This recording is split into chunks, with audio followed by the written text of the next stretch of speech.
2 বছর হয়ে গেছে আমি জীবিত আছি। 24-এর গণ অভ্যুত্থানে আমার ছোট ছোট বোনেরা যখন জুলাই মাসে আন্দোলনে নেমেছিল, কোটা আন্দোলন, আমরা প্রথম দিকে টিভিতে দেখতাম যে তারা আন্দোলন করছে। খুব ভালো লাগতো যে আমাদের সময় যে কোটা আন্দোলন, কোটার যে একটা বিভাজন ছিল, তখন আমরা এটা ভোগ করেছি।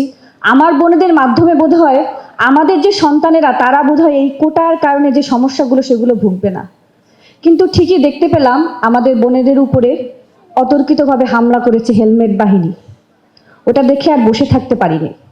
একটা সময় ইন্টারনেট বন্ধ করে দিল, একটা সময় পুরা আন্দোলন যেন থেমে যায়, ওই রকম সিচুয়েশন করলো দৈত্য আকারের ফ্যাসিস্ট হাসিনা।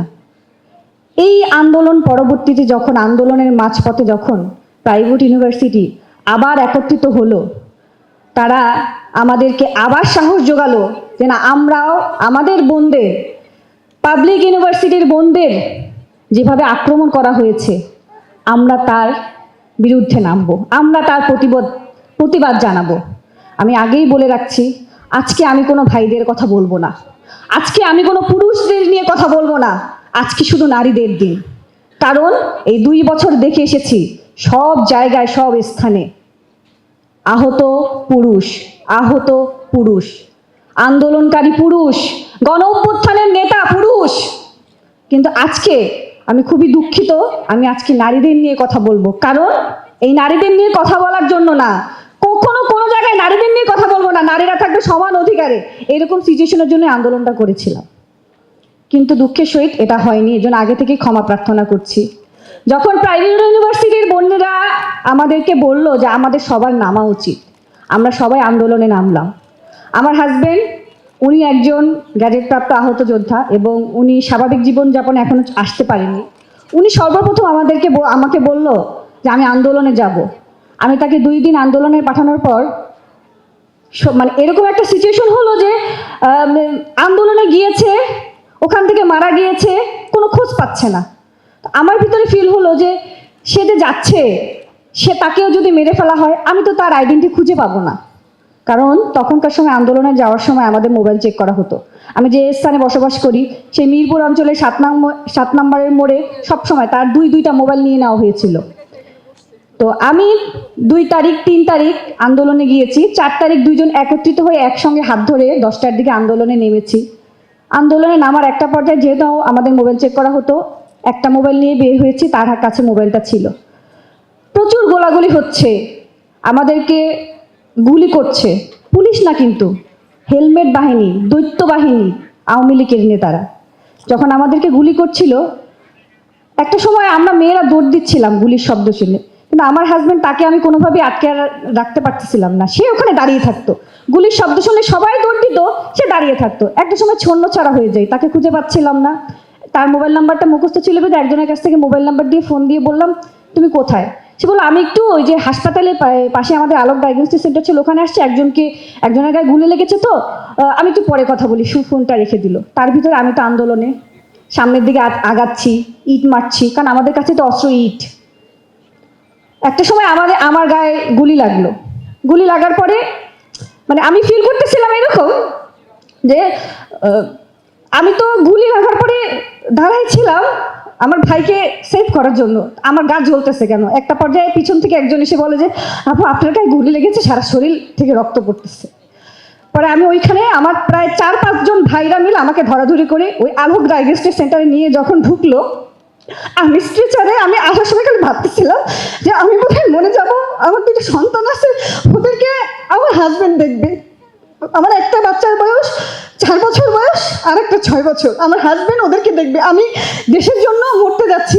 আলহামদুলিল্লাহ, এটা বলতে বলতে আমি স্ট্রেচারের পাশ থেকে যখন তাকিয়ে দেখি যে আমার হাজবেন্ড ফ্লোরে শোয়া, তার গায়ে 56টা গুলি লেগেছে। তখন আমার কাছে মনে হচ্ছিল যে আমরা 2 জনই চলে যাচ্ছি, আমাদের বাচ্চা দুটোকে তাহলে কে দেখবে। একটা পর্যায়ে আমাদের ওখান থেকে চিকিৎসা পুরোপুরি সম্পূর্ণ মানে করতে পারেনি, আমাদেরকে বের করে দিচ্ছিল কোনো রকম প্রাথমিক চিকিৎসা দিয়ে। পরে আমরা ওখান থেকে সোহরাওয়ার্দী হাসপাতালে যাই অনেক কষ্ট করে। সোহরাওয়ার্দী হাসপাতালে যাওয়ার পরে দেখলাম যে আমাদের লিস্ট করা হচ্ছে।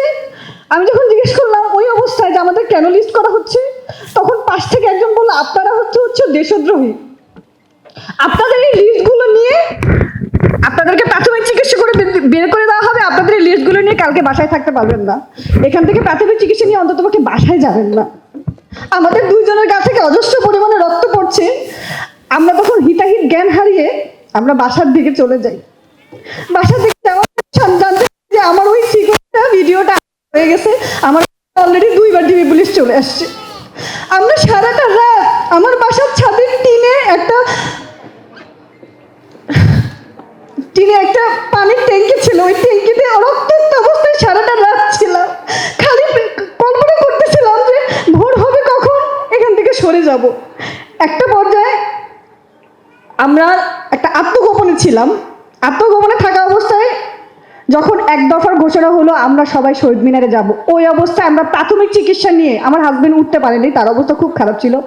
আমি সকাল 8টায় 5ই আগস্ট সকাল 8টায় যখন কেস বাঁধতেছিলাম যে আমি যাব প্রাথমিক চিকিৎসা নিয়ে, আমি যাব, আমি হাসিনার পতন আমার দেখতে হবে, ওই সময় আমার মা কান্না করে দিয়ে বলতেছিল যে এতটা দেশের জন্য পাগল হয়ে গেছিস, শরীর ঝাঁঝরা হয়ে গেছে, তুই কি যেতে পারবি?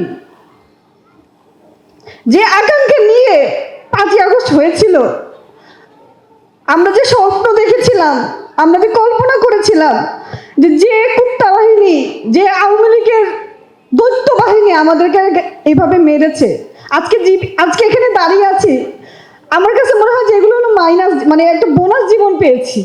কারণ ওই দিনে তো মারা যাচ্ছিলাম, ওই দিনই মারা যাচ্ছিলাম। তো যে স্বপ্ন নিয়ে 5ই আগস্টের পরে যে স্বপ্নটা দেখেছিলাম, ওই স্বপ্নটা আসলে পূরণ হয়নি। ওই স্বপ্নটা পূরণ হয়নি। এখনো খারাপ লাগে, এখনো আমাদের দেখতে হয় যে আওয়ামী লীগের গুন্ডা বাহিনীরা এলাকায় ঘুরছে।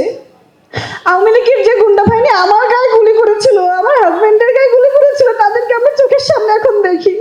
যখন বলি তাদেরকে কেন অ্যারেস্ট করা হয় না, কেন করেন না, নীরব চুপ হয়ে থাকে। আমি সত্যি কথা বলতে, অনেকে অনেক কথা বলে যে আওয়ামী লীগের বাহিনী আমাদেরকে গুলি করেছে, পুলিশ বাহিনী আমাদেরকে গুলি করেছে, পুলিশ খারাপ। আমি জানি এই কথাটা শুনলে অনেকেরই ভালো লাগবে না, তবে ছোট্ট করে বলি, অনেক কথা একটু বেশি হয়ে গেছে, অল্পের ভিতরে সেরে দিচ্ছি। আমার ভাই, আমার বাবা দুজনেই পুলিশের কর্মরত অবস্থায় আছে। দুজনেই কিন্তু 24-এর গণ অভ্যুত্থানকে সাপোর্ট করেছে। আমি একটা পুলিশ ফ্যামিলির মেয়ে হয়ে আমি আন্দোলনে গিয়েছি, কারণ আমার ওই ভাই আমাকে বলেছে যে আমার সন্তান আছে, আমার তো ভালো লাগে না, মনে হয় রিজাইন দিয়ে ফেলি।